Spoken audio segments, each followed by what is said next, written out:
A love that turned to pain. The sharp sound of the slap echoed through the silent room, cutting through the air like a blade. My cheek stung with a fiery pain, but it was nothing compared to the humiliation surging through me. My heart pounded as I stared at him, my mind struggling to process what had just happened. Larry, my fiancé, the man I had trusted with my whole heart, had just struck me. His eyes burned with anger, his chest rising and falling rapidly, as if he were holding back words he wanted to scream. But he didn't say a thing. Instead, he turned on his heel and stormed out of the house, slamming the door behind him. I stood frozen, my hands trembling as I touched my burning face. Tears welled up in my eyes, not just from the physical pain but from the deeper wound his actions had left in my soul. This wasn't just a single moment of rage. It was a betrayal, a breaking point. And in that instant, I knew everything had changed forever. My name is Elizabeth Banks, and I am 26 years old. For the past 7 years, I had been in a relationship with Larry Martinez, the man I once believed was my soulmate. We met when I was just 19, and from the beginning, he made me feel special, like I was the center of his universe.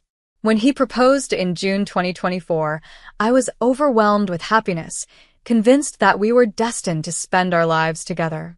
Our wedding was planned for August 2025, a sentimental date marking the anniversary of the day we first met. I had spent years dreaming of this moment, believing that my life was falling perfectly into place. Little did I know I was headed straight for heartbreak, the beginning of the cracks. The excitement of wedding planning consumed me. By October 2024, I had dived headfirst into organizing every little detail, the color scheme, the flowers, the music. I envisioned a breathtaking ceremony with a delicate light blue and white theme, a picture-perfect spring wedding.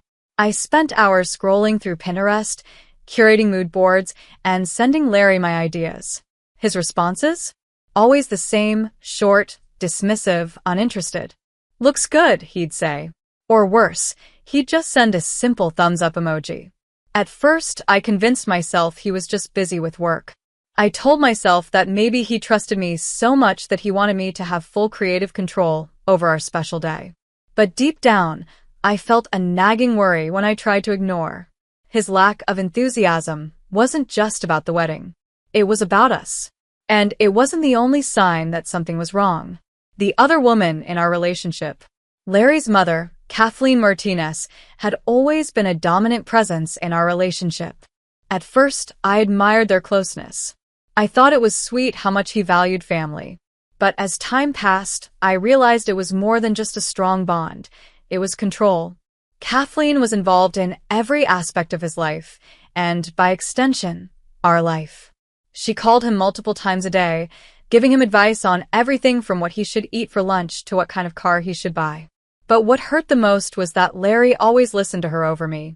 Every decision that should have been ours as a couple, where we'd live, how we'd spend holidays, even small choices like picking out furniture, was run through her first. I became the outsider in my own relationship, the third wheel in what should have been a partnership between two people in love. I should have seen the warning signs. But love makes you blind. The breaking point. Looking back, I don't know exactly when Larry started changing. Maybe he had always been that way, and I just hadn't wanted to see it. Maybe it was the stress of the wedding, or maybe it was something deeper. His temper started surfacing in small ways, an irritated sigh when I asked him for his opinion, a cold stare when I brought up wedding plans. Then came the sharp words, the cutting remarks, the way he dismissed my feelings like they were nothing. And then the slap. That single moment shattered every illusion I had about our love. It was like the final piece of the puzzle falling into place, revealing an ugly truth I had refused to see. The man I loved, the man I thought would be my husband, was not who I believed him to be. As I stood in that silent room, my cheek burning and my heart breaking, I knew one thing with absolute certainty.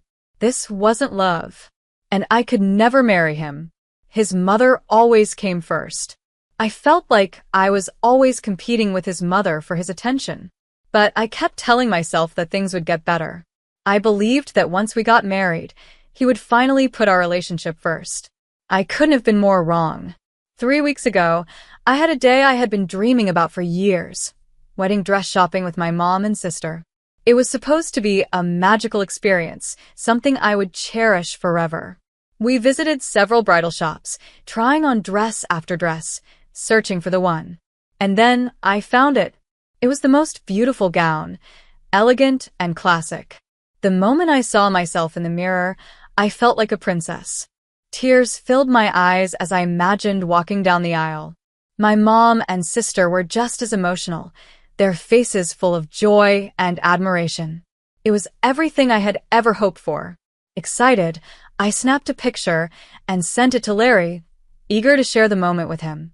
A few minutes later, he replied, "It looks beautiful." For a brief moment, I felt truly happy. What I didn't know was that, right after he saw my message, Larry showed the picture to his mother. And that one simple action turned my perfect day into a nightmare. The nightmare begins. Kathleen, my future mother-in-law, was furious. She called me multiple times while I was still out shopping, but I didn't answer. I figured it could wait. I had no idea what was coming. Later that evening, I walked into our house feeling overjoyed and full of hope. But that feeling disappeared the second I stepped inside. Kathleen was already there. She had let herself in using the spare key we had given her for emergencies. She was sitting on our couch, her arms crossed, her face twisted with anger. The happiness I had felt just minutes before vanished. As soon as I walked in, she jumped to her feet and shouted, "You lied to me." I stood there confused. What was she talking about? She glared at me and said that I had promised her years ago that I would wear her old wedding dress. A dress that, to be honest, looked like it belonged in a museum. I was stunned. I had no memory of ever making such a promise. Maybe I had made a polite comment about it a long time ago, just to be nice. But even if I had, it wasn't some kind of binding agreement. Kathleen didn't care. She called me a liar, saying I didn't deserve to marry her son. Her words cut deep. I kept looking around, hoping Larry would walk in and stand up for me. But he was nowhere to be found. I tried to explain. I tried to reason with her. But she wouldn't listen. Her voice got louder, her words harsher. Eventually, I couldn't take it anymore. Feeling alone in my own relationship, I walked to my room, my heart heavy with humiliation and defeat. Even with the door shut, I could still hear Kathleen's angry voice echoing through the house. It felt like an eternity before I finally heard the front door slam shut. A few moments later, Larry walked into our room. He looked at me like nothing had happened, like he had been completely unaware of the chaos that had just unfolded. "Why is my mom so upset?" he asked, as if he hadn't heard her yelling from wherever he had been hiding. A wave of frustration and disbelief washed over me. Was he serious? Did he really not know? I took a deep breath and explained everything, hoping he would finally take my side, comfort me, support me, stand up for me. But instead, he sighed and started defending her. Larry said that years ago, when we first started dating, I had admired his mother's wedding dress and mentioned that I'd love to wear it. Maybe I had said something polite at the time to be nice, but there was no way I had actually promised to wear it on my wedding day. Still, Larry insisted that I was the one being unreasonable. He said his mother had every right to feel hurt. That night, I went to bed feeling more alone than ever. My heart was heavy with disappointment. I lay there in the dark, replaying everything in my mind. How had it come to this? How had the man I loved for 7 years chosen his mother's feelings over mine again? I tossed and turned, feeling a deep, painful realization settle in my chest. I thought about all the times I had put his family's needs before mine, all the sacrifices I had made. And for what? To be treated like a liar. To be made to feel like an outsider in my own relationship. A morning of heartbreak. The next morning, I woke up to a flood of messages from Kathleen. Each one felt like a knife to my heart. She called me selfish, ungrateful. She told me I wasn't worthy of marrying her precious son. Tears filled my eyes as I read through her hateful words. How could she do this? How could someone I had tried so hard to please turn on me so quickly? I showed the messages to Larry, hoping, begging really, that he would finally see how cruel his mother was being. That he would finally stand up for me. But he just shrugged. "She's probably just hurt that you don't want to wear her dress," he said casually. "Just give her some time to calm down." I stared at him in shock. Did he really not see what was happening? Kathleen wasn't just hurt. She was trying to ruin our engagement. She wanted to make me look like the bad guy. I felt anger bubble up inside me. This wasn't about a dress anymore. It was about respect. It was about support. It was about having a partner who would stand up for me. And it was painfully clear now, Larry was not that partner. I tried one last time to make him understand. I told him, "This is our wedding." But deep down, I already knew the truth. It would never truly be ours. The moment everything fell apart, I should have felt beautiful and confident in the dress I chose. After all, it was my wedding. To make peace, I even suggested compromises, wearing a piece of Kathleen's jewelry or using fabric from her dress in my veil. But none of it was good enough. Larry refused to budge. He insisted that I either wore the entire dress or I was ungrateful. To him and his mother, it was all or nothing. And I was starting to feel like I had no place in this wedding at all. A battle I couldn't win. The days that followed were filled with tension and endless arguments. Kathleen continued her mission to turn people against me. She sent me cruel messages, spreading lies about me, and even reached out to some of my friends to turn them against me. And Larry? He did nothing to stop her. If anything, he seemed to agree with her more and more. He made me feel like I was the problem. Like I was the unreasonable one for wanting to wear my own dress at my own wedding. I felt like I was losing my mind. The final conversation. Then came the moment that changed everything. The tension between Larry and me had reached a breaking point. I knew we needed to have a serious conversation, one that would decide if our relationship was even worth saving. That evening, I waited for him to come home. When he walked in, I was ready. We sat in the living room, and I poured my heart out. I told him how hurt I was, how unsupported I felt, how his mother's constant interference was tearing us apart. "This is supposed to be our wedding," I said. "Not a chance for your mother to relive her past." But instead of listening, Larry got defensive. "You're overreacting," he snapped. "This is about family. The wedding isn't just for us. It's for them too." His words felt like a slap in the face. At that moment, I realized just how deep his loyalty to his mother ran. I took a shaky breath and asked, "Larry, are you marrying me or your mother? Because it feels like you're more committed to her than to us." That question set him off. His face twisted in anger. He started shouting, accusing me of being selfish, of making a big deal out of nothing. I felt my heart breaking all over again. I looked at him and said the words I never thought I would. "I'm seriously reconsidering this engagement.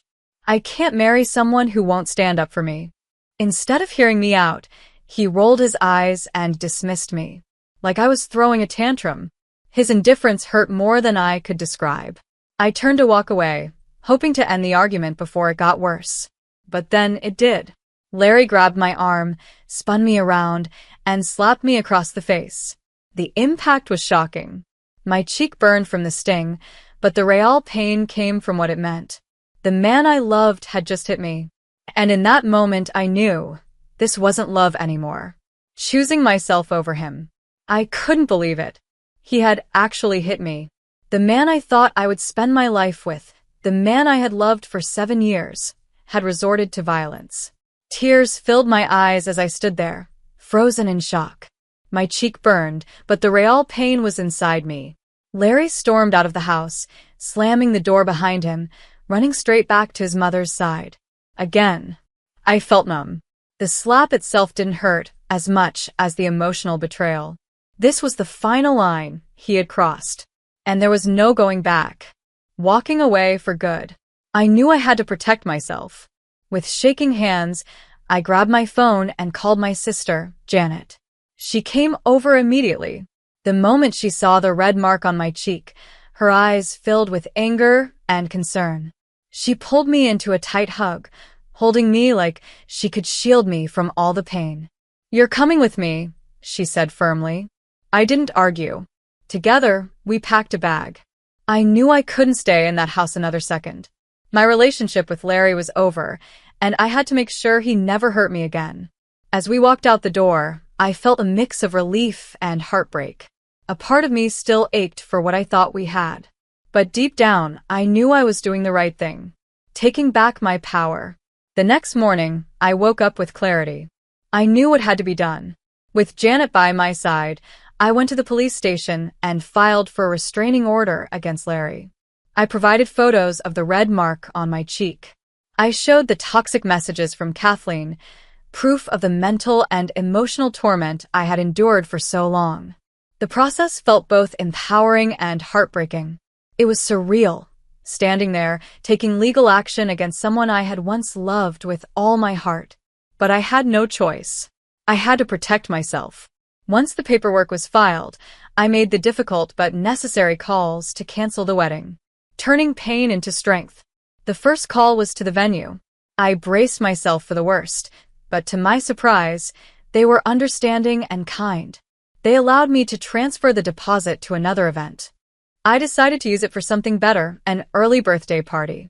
Something to celebrate my freedom and strength instead of mourning a relationship that was never meant to be. The caterer, however, wasn't as understanding. I lost part of the money, but at that point I didn't even care. All that mattered was that I was finally free, letting go of the past.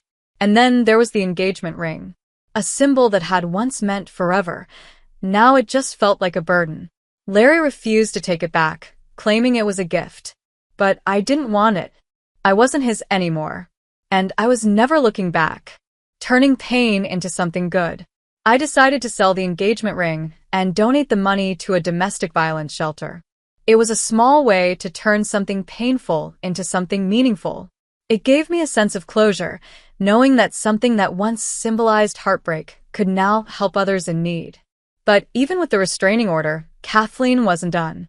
She went on a smear campaign, using social media to spread lies about me.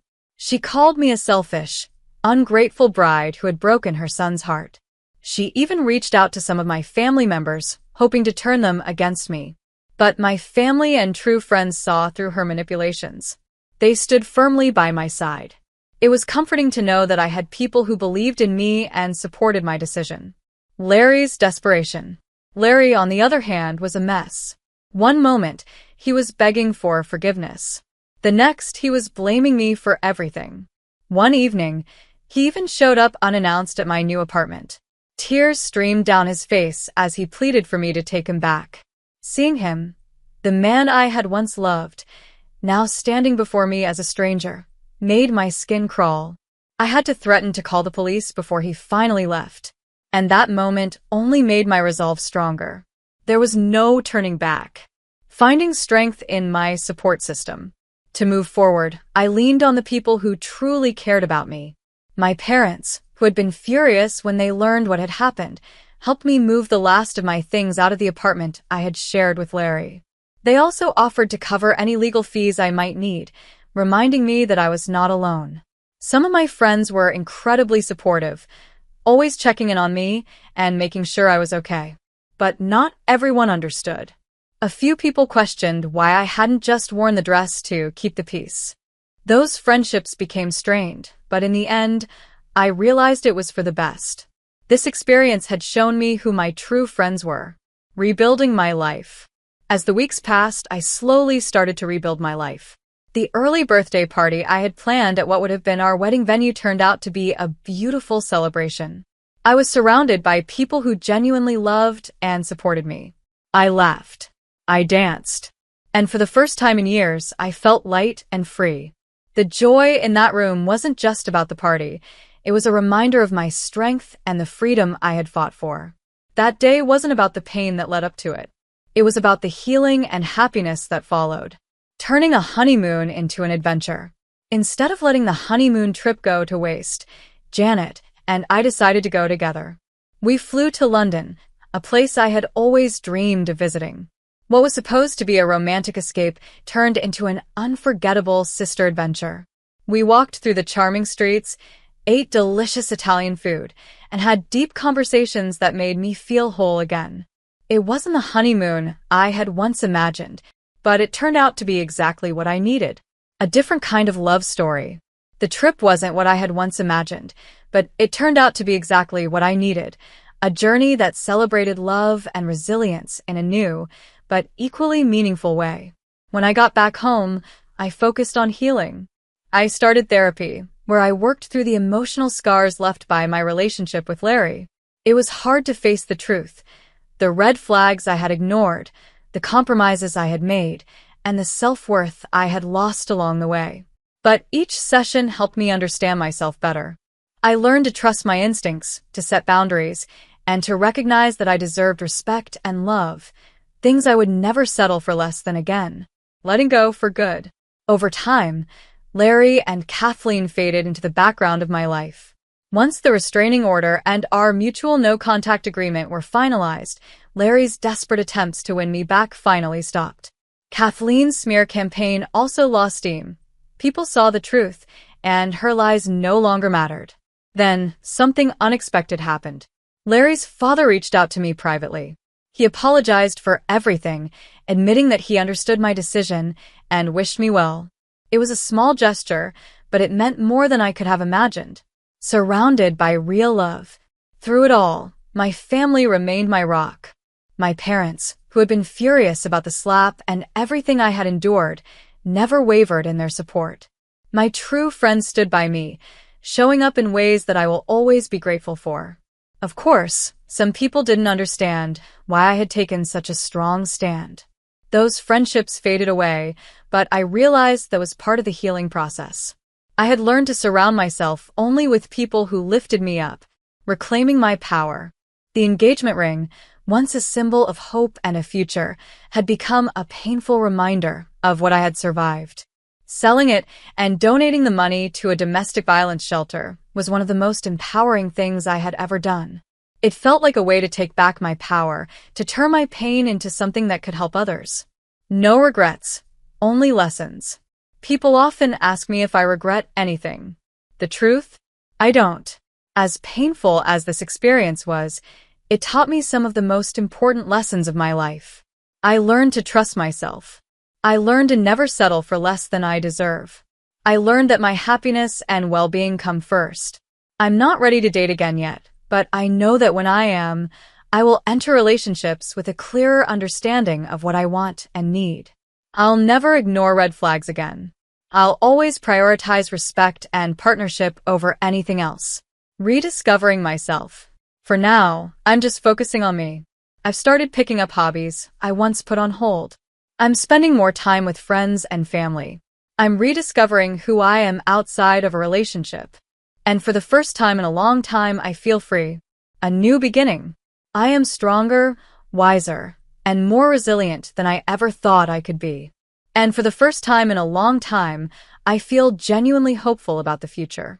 Thank you for being part of this emotional journey with me. If this story touched you, made you think, or kept you engaged until the end, I would love to hear your thoughts.